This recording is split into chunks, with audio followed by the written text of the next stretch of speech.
É uma honra estar aqui em Maceió. É uma honra conhecer vocês. Eu quero agradecer ao pastor Emiliano, agradecer a Maísa, não é? Pela oportunidade de estarmos aqui ensinando na escola, no Rema. Nós viemos dar, mas queridos, de fato é dando que se recebe. Como nós já recebemos, como nós já aprendemos e crescemos nesse pequeno tempo que estamos aqui. E eu sei que muito mais o Senhor tem, porque Ele é um Deus abundante. O Senhor é uma fonte inesgotável. E eu creio que grandes coisas Ele vai fazer na nossa vida, na sua vida nesse tempo. Amém? Então, nós somos lá do Rio de Janeiro, estamos eu, meu marido, a Carol, que é a nossa amiga também, está ensinando no Rema, todos eles estão ensinando no Rema. O meu marido pastoreia lá no Rio de Janeiro, no bairro de Campo Grande, e recebam o abraço do povo carioca. Amém? E para nós realmente é uma honra estar aqui. E sabe, queridos, num ambiente como esse, tanta coisa pode acontecer. Eu sempre gosto de falar lá em Atos. Houve uma época que Paulo e Silas estavam presos. Você concorda comigo que estar preso é uma circunstância adversa? E aquelas prisões, se hoje as prisões são ruins, naquela época as prisões eram muito piores. Não tinha direitos humanos, não é? Não tinha defensoria pública, não tinha ninguém para pleitear a causa dos presos. Era uma prisão muito ruim. Mas, queridos, a Bíblia nos conta que mesmo diante de uma situação adversa, mesmo diante de uma prisão, de algo que estava limitando aqueles homens, eles começaram a adorar o Senhor. E naquela adoração as cadeias se romperam. E naquela adoração o chão tremeu. E naquela adoração, amado, eles foram libertos. E eu creio em nome de Jesus que essa noite, no poder da nossa oração, coisas serão rompidas nesse lugar. Amém? Você pode crer? Queridos, eu estou cheia de coisa para falar para você. Quero contar um monte de notícia boa para você, porque você sabe que evangelhos são boas notícias. Você sabe disso, não sabe? Então nós temos muita coisa boa para contar para você. Mas deixa eu te dizer, vai depender da expectativa do seu coração. Vai depender do que você quer puxar da palavra, puxar da unção, receber do Senhor essa noite. Eu creio, queridos, que pode ser que não seja mais uma quinta-feira. Talvez você tenha saído de casa e pensado, mais uma quinta-feira? Não, queridos, eu posso crer junto com você que vai ser a quinta-feira. Você pode crer? Vai depender, queridos, do que você gerou no seu coração. Porque as coisas de Deus, elas começam no reino do Espírito. Porque Deus é Espírito. Você é um Espírito. Então você precisa gerar no Espírito aquilo que você quer que se manifeste no reino natural. E eu creio em nome de Jesus que grandes coisas o Senhor vai fazer essa noite. Amém? Oh, glória! Então, você trouxe sua Bíblia? Eu queria ler alguns versículos com você. A gente não vai ler muito, a gente vai conversar um pouco acerca de algumas coisas. Eu queria que você abrisse a sua Bíblia lá no livro de Atos. E Atos é um tempo glorioso que a igreja do Senhor começou a entender o que era ser igreja, não é? A igreja começou a se formar. E eles começaram a provar do poder de Deus, do poder do nome de Jesus. Eles começaram a provar do fluir do Espírito Santo. Eles começaram a provar de milagres, sinais e maravilhas ali. E aquele povo lá de Atos, a Bíblia fala em Atos no capítulo 4, você pode abrir por gentileza. Atos capítulo 4, nós vamos ler o versículo, a partir do versículo 32. Você abriu, posso ler? Diz o seguinte, Atos 32, da multidão dos que creram, era o coração e a alma. Ninguém considerava exclusivamente sua nenhuma das coisas que possuía. Tudo, porém, lhes era comum. Com grande poder, diga comigo, poder. Os apóstolos davam testemunho da ressurreição do Senhor Jesus. E em todos eles havia abundante graça. Oh, glória! Será que graça pode ser medido? Pensa comigo, graça, a gente pode medir graça? A Bíblia fala que a graça que era manifesta no meio daquele povo era abundante. A Bíblia também fala quando o anjo foi ter com Maria e foi anunciar que ela seria a mãe de Jesus, disse que a saudação do anjo foi Maria, muito agraciada, ou seja, cheia de graça. Então, queridos, a gente percebe que em algum momento graça pode ser medida, pode ser mensurada. E nessa época a Bíblia diz que os irmãos, eles provavam de graça abundante.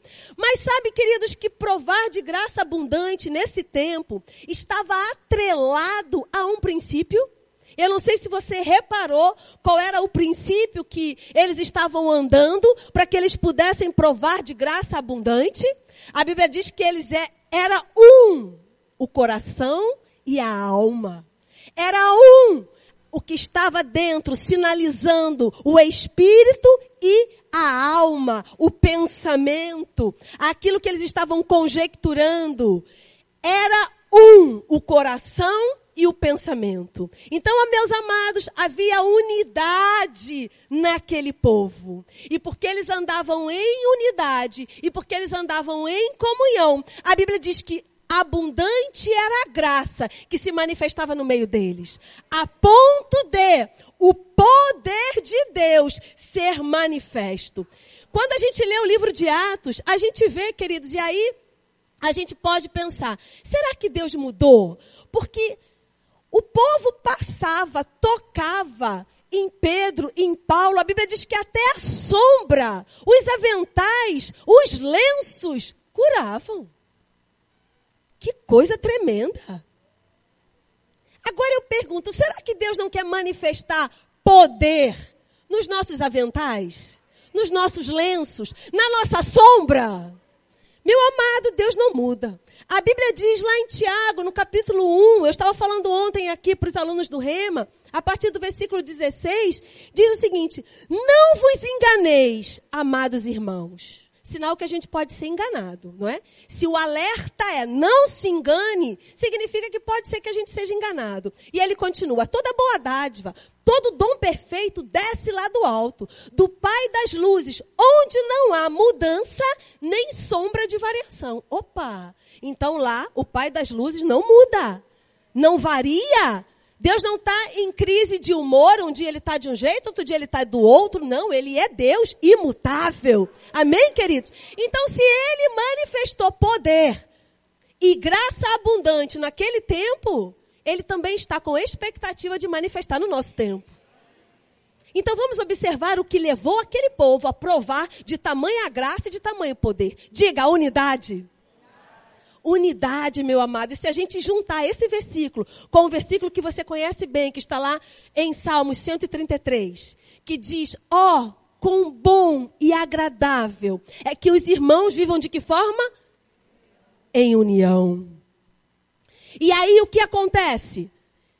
O óleo que escorre da barba, desce pelas vestes e vai até a orla do sacerdote. E ele diz algo bem interessante. Ele diz que é como o orvalho que desce do Monte Hermon. E o Monte Hermon, ele tem uma característica que o seu pico está sempre nevado, está sempre gelado, tem sempre neve lá em cima. E quando a gente associa o frio com a brisa que vem do mar, com a umidade da orvalho, a gente associa gelo e a gente associa vento e dá orvalho. Ele diz, é como o orvalho que desce do Monte Hermon. E queridos, mesmo no verão, a Bíblia diz que em todo o tempo, aquele orvalho que desce, ele faz com que a vegetação fique produtiva, fique com vida.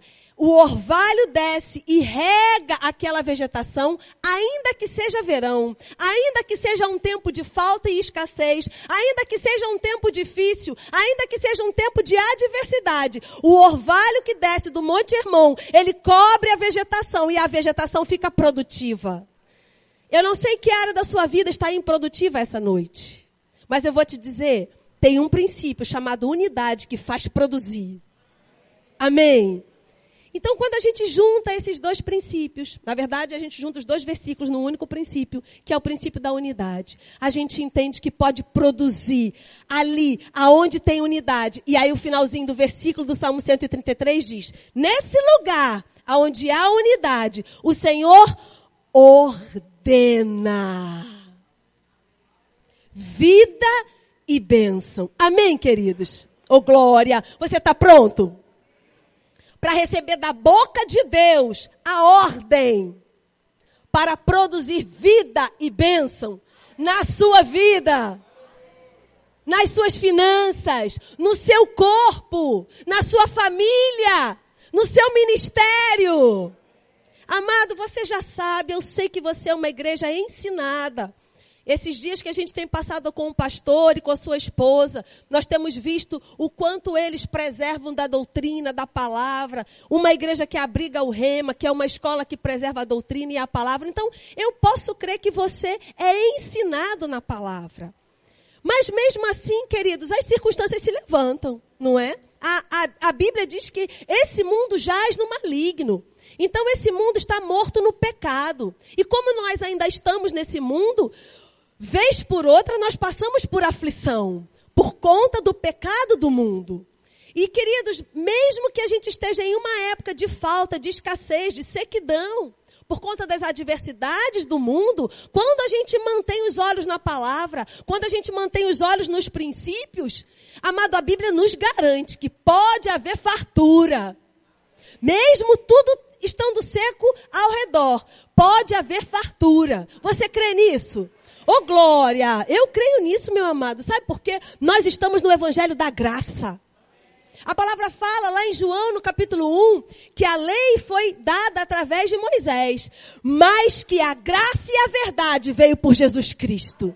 Ô, glória! Amado, nós estamos no Evangelho da Graça. E o que é graça? Você sabe, é favor imerecido, mas é muito mais. É você não ter feito nada. Absolutamente nada. Mas ter ganho de presente tudo aquilo que Cristo conquistou. Sabe, queridos, lá no Jardim do Éden, a gente volta um pouquinho lá para o Éden. A gente vê que Deus preparou tudo, como meu marido gosta de ministrar, foi um chá de bebê completo. Sabe quando a gente é convidado para o chá de bebê, o neném vai nascer, e alguém chama a gente para o chá de bebê.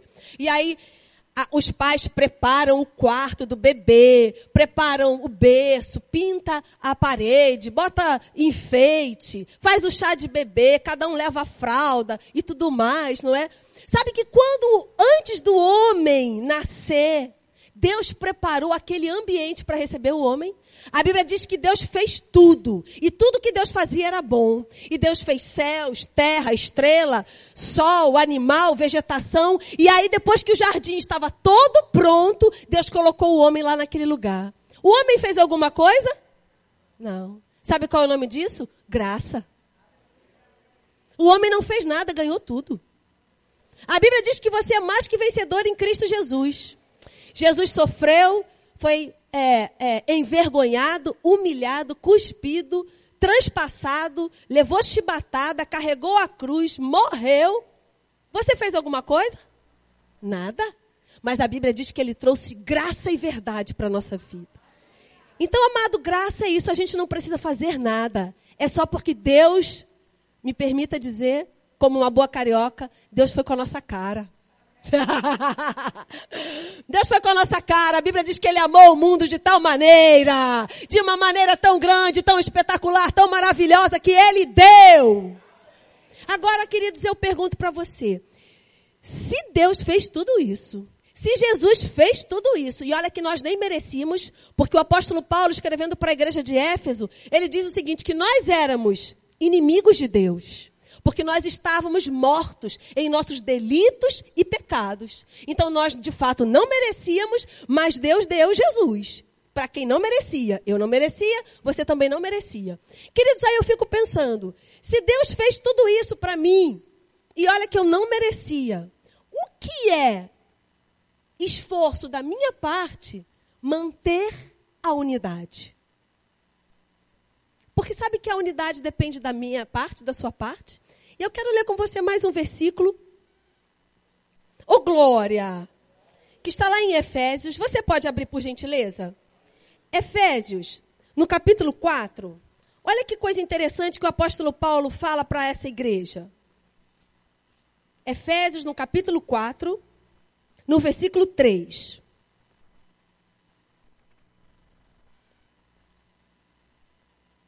Posso ler? Você achou?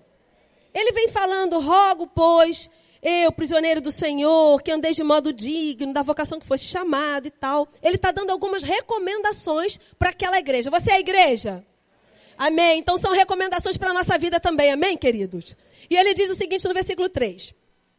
Esforçando-vos diligentemente para preservar a unidade do Espírito no vínculo da paz.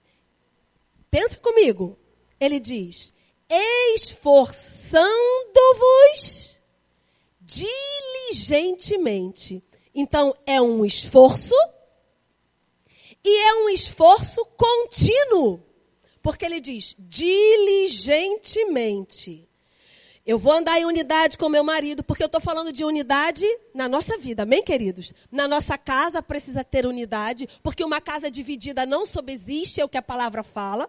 Então não adianta marido e mulher estar no cabo de força, cada um puxando para o lado, porque não vai ter progresso nessa casa. Aonde a unidade é o lugar onde o Senhor ordena vida e bênção. Então, dentro da nossa casa, com os nossos filhos, com o nosso cônjuge, precisa ser valorizada a unidade. Amém, queridos? Unidade da nossa igreja. Unidade, amado, você vai carregar. Você é o carregador. Você é aquele que vai proporcionar no seu trabalho a unidade, por exemplo. Sabe por quê, queridos? Porque você é filho da luz. E aonde luz chega, trevas têm que sair. O que é trevas? A ausência de luz. Se a gente apagar tudo aqui, vai ficar treva nesse lugar. Agora, trevas vai permanecer enquanto luz não chega. A partir do momento que luz chega, trevas tem que fugir. Tem que sair. E você é luz, você é carregador de luz, você é um luzeiro nessa terra. Queridos, então, ele diz, diligentemente, esforço e um esforço contínuo. Não pode ser, hoje eu estou de bom humor, então eu vou andar em unidade com meu irmão. Hoje eu estou de bom humor, então eu vou ficar legal com meu marido. Hoje eu estou de bom humor, então meu líder de departamento, vou dar um sorriso de orelha a orelha. Não, amado, é diligente, é todo dia. E sabe que eu amo um Provérbios, que diz, lá em Provérbios 27, 17, que diz o seguinte. Olha que coisa interessante. Assim como o ferro afia o outro ferro, ou amola o outro ferro, assim é o homem a seu amigo.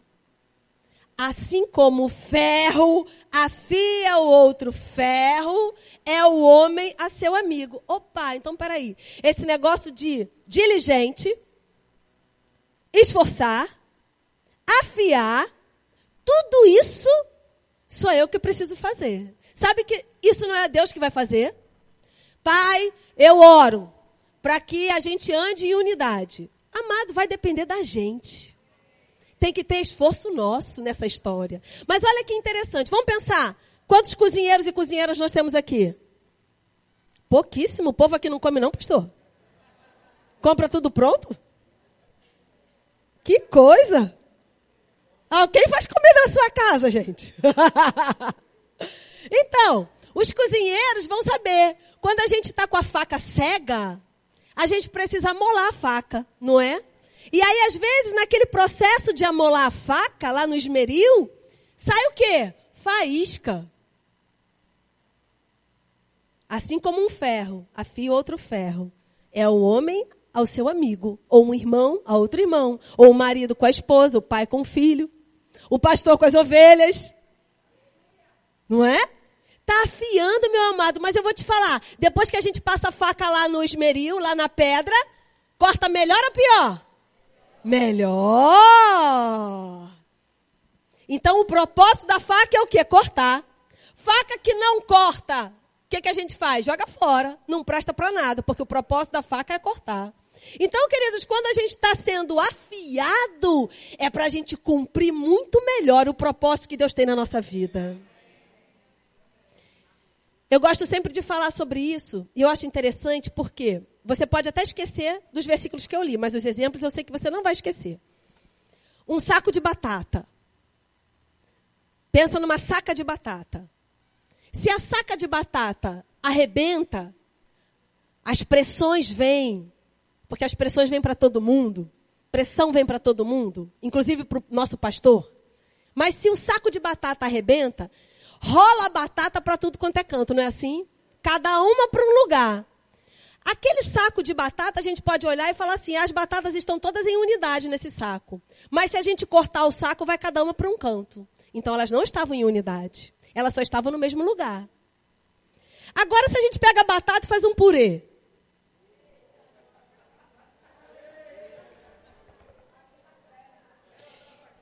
Não é? Estava aqui por quê? O que aconteceu?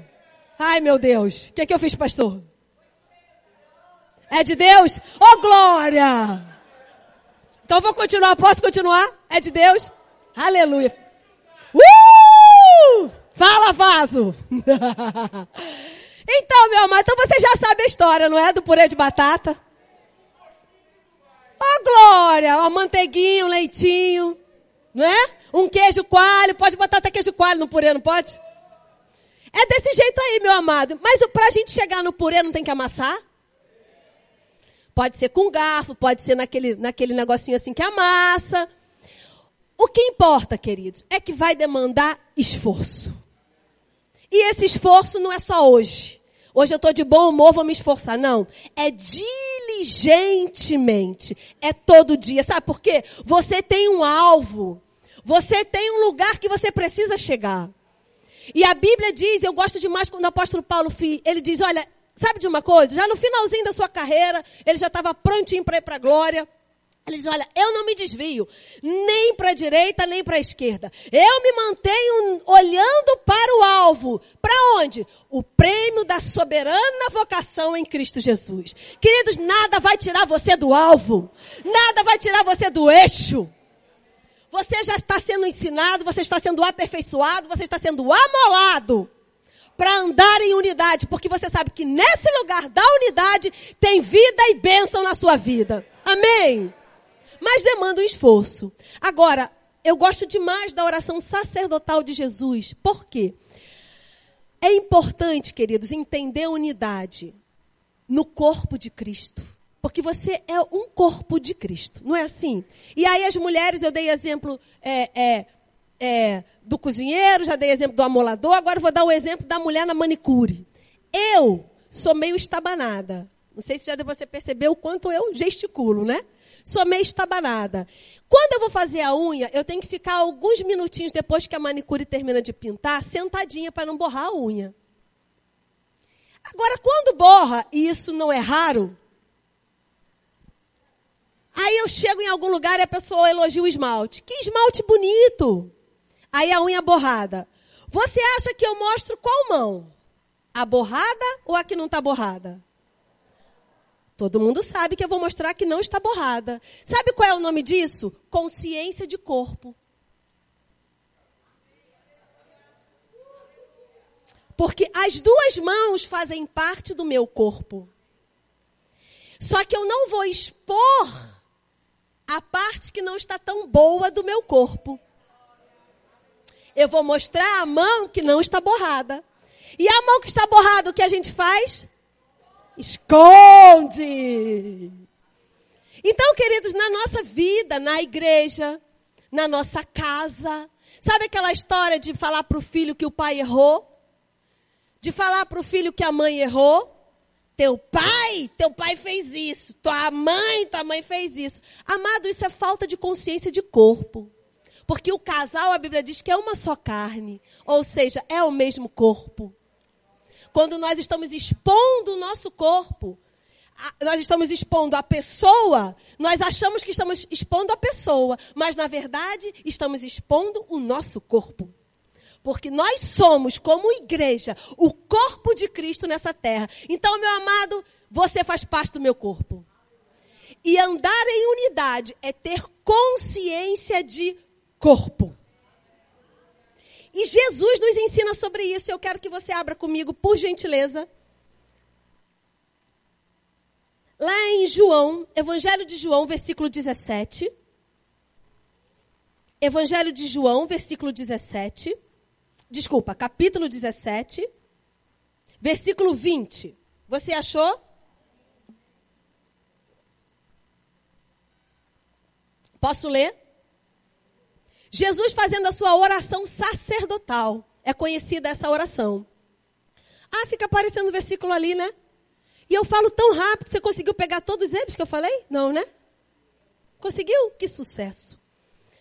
Diz o seguinte: não rogo somente por estes, mas também por aqueles que vierem a crer em mim. Fala assim comigo, está falando de mim. Está falando de você, meu amado. Jesus estava orando por você. E aí ele continua, por intermédio da sua palavra, a fim de que todos sejam um. E como és tu, ó Pai, em mim, e eu em ti, também sejam eles em nós, para que o mundo creia que tu me enviastes. Eu lhes tenho transmitido a glória que me tens dado, para que sejam um, como nós o somos. Eu neles e tu em mim, a fim de que sejam aperfeiçoados na unidade, para que o mundo conheça que tu me enviastes e os amastes, como também amastes a mim. Oh, glória! Aperfeiçoado na unidade. Então, vamos lá. Unidade demanda esforço, é todo dia, e nela nós somos aperfeiçoados. Meu amado, que coisa maravilhosa. E Jesus fala, olha, Pai, eu e você somos um.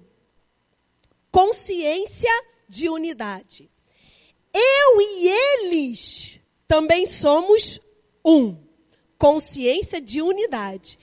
E agora, eles também serão um. Consciência de unidade. Amém, queridos? Agora, é importante demais que a gente entenda que nesse lugar de unidade, de vez em quando vai sair faísca. Mas, mesmo saindo faísca, nós estamos sendo aperfeiçoados. Amém? Agora, a unidade é só em tempos de paz? Unidade é em todo tempo. Até porque, queridos, quanto maior o desafio, mais vai exigir de mim e de você a unidade. Nós temos um mundo para ganhar, você concorda comigo? Eu penso, assim como o Rio de Janeiro, que Maceió não está totalmente ganha para Jesus. Então, nós temos um mundo aí fora para ganhar. Então, você concorda comigo que há uma demanda grande, há algo grande para a gente fazer. Agora, quanto maior o desafio, mais coeso o povo tem que estar. Quanto eu quero uma igreja, você quer uma igreja maior, porque você quer trazer a sua família toda, não é assim? Você quer uma igreja maior porque você quer trazer o pessoal do seu trabalho, da vizinhança, não é assim? Então, queridos, quanto maior o desafio da igreja, quanto maior o desafio da nossa casa, da nossa família, mais valorizado precisa ser o princípio da unidade. Por quê? Porque aonde há divisão, não há prosperidade. Então, se eu entendo que tem algo grande para acontecer, se tem um rompimento para acontecer, se tem um desafio para eu vencer, aí eu tenho que estar ainda mais em unidade. Meu marido dá um exemplo bem interessante acerca do chuveiro. E ele diz o seguinte, que quando a gente vai tomar banho, e aqui, não sei, né? Acho que não, porque a gente está no outono e está quente desse jeito, né? Não sei, aqui faz frio, gente? Em algum momento? Não, né? Então.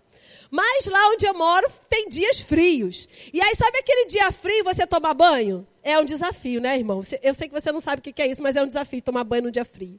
E aí, quando a gente abre o chuveiro, e a água... Vamos dizer que o chuveiro não é um chuveiro tão potente assim, e é aquele chuveiro bem ralinho. E aí, a gente está ali debaixo do chuveiro, mas a mão está do lado de fora. Então, a mão está fria. Está quase congelada, porque a água só está caindo numa parte do corpo. Para que a gente molhe o corpo todo, a gente precisa juntar o corpo para poder receber a água, todo o corpo ser banhado. Então, queridos, quanto maior o desafio, mais unido a gente tem que estar.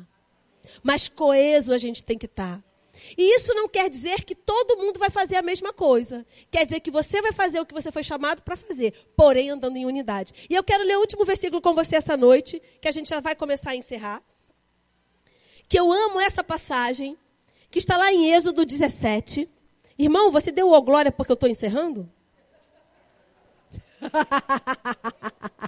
Brincadeira. Brincadeira, meu irmão. Eu sou carioca, não posso perder uma oportunidade dessa. Êxodo, capítulo 17.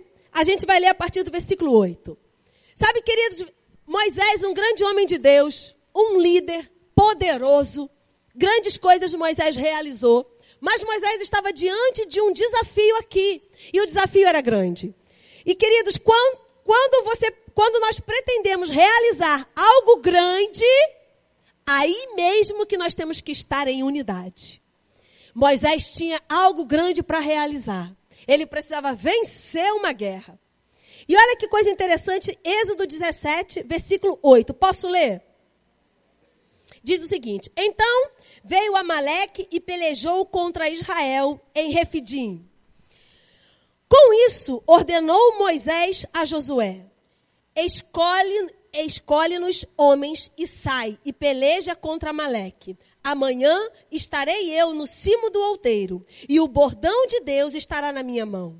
Fez Josué como Moisés lhe dissera, e pelejou contra Amaleque. Moisés, porém, Arão e Ur subiram ao cimo do outeiro. Quando Moisés levantava a mão, Israel prevalecia. Quando, porém, ele abaixava a mão, prevalecia Amaleque. Ora, as mãos de Moisés eram pesadas, por isso tomaram uma pedra e a puseram por baixo dele. E ele nela se assentou. Arão e Ur sustentavam-lhe as mãos, um de um lado e outro do outro. Assim lhe ficaram as mãos firmes até o pôr do sol. E Josué desbaratou a Amaleque e a seu povo ao fio da espada. Meu amado, era grande o desafio. Eles precisavam avançar, eles precisavam conquistar. E eu imagino que essa igreja tem planos, tem propostas, tem conquistas para realizar. Mas pensa comigo, Josué foi para a guerra. Por quê? Porque ele era guerreiro. Ele estava fazendo aquilo que ele foi treinado, capacitado, ungido para fazer. Moisés era o líder. Moisés estava ali intercedendo pelo povo. Recebeu o bordão de Deus e estava ali. Arão e Ur eram os auxiliares de Moisés. Estavam ali sustentando as suas mãos. E a Bíblia diz que quando Moisés estava com a mão levantada, o povo de Israel prevalecia. Quando Moisés arriava a sua mão, eles eram sucumbidos. Para que Moisés ficasse com as mãos levantadas, precisou da ajuda de Arão e Ur, os seus auxiliares. Uma equipe. Unidade na liderança. Unidade que escorre. A liderança unida. A unção escorrendo. Alcançava Josué lá na batalha. Você está pronto?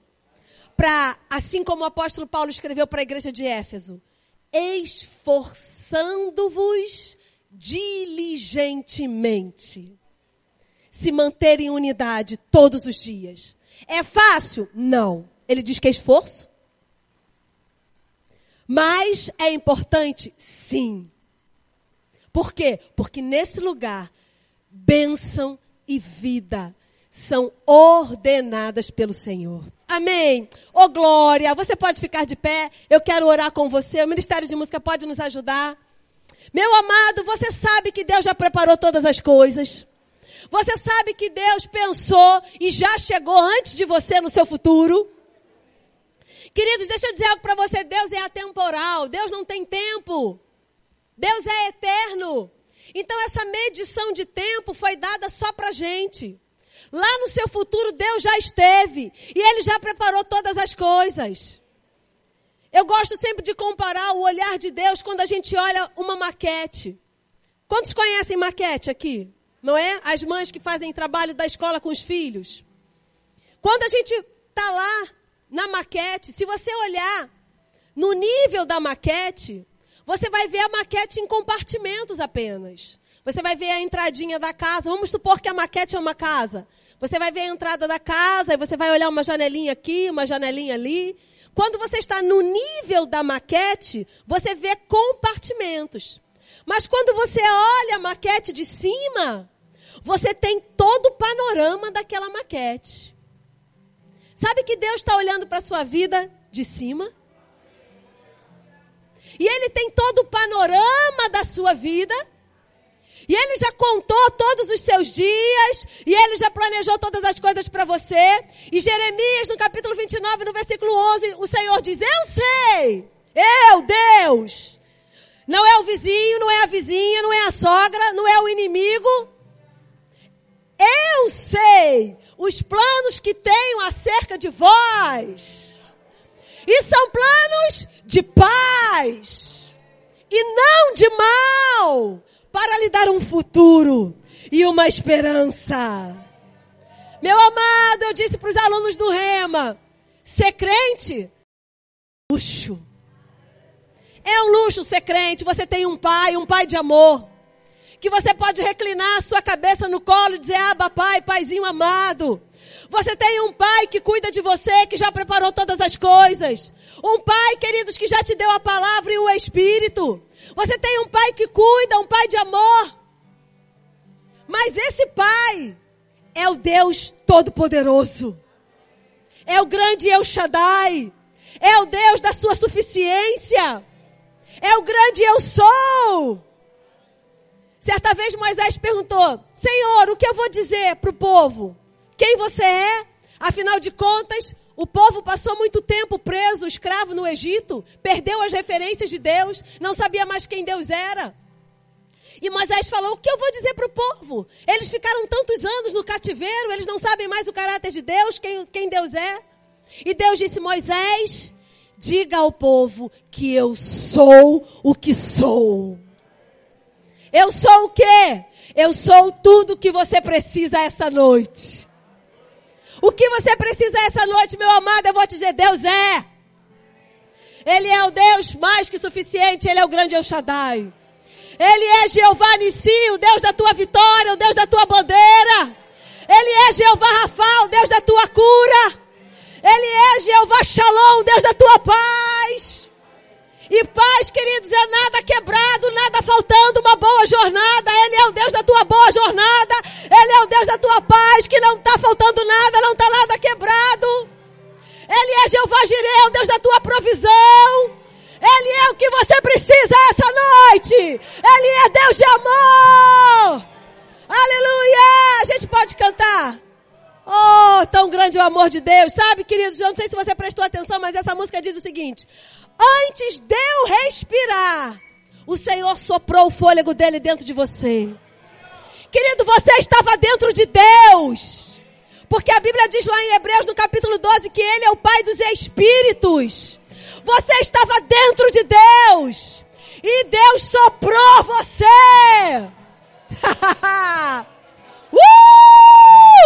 Vamos declarar o amor de Deus essa noite. Aleluia!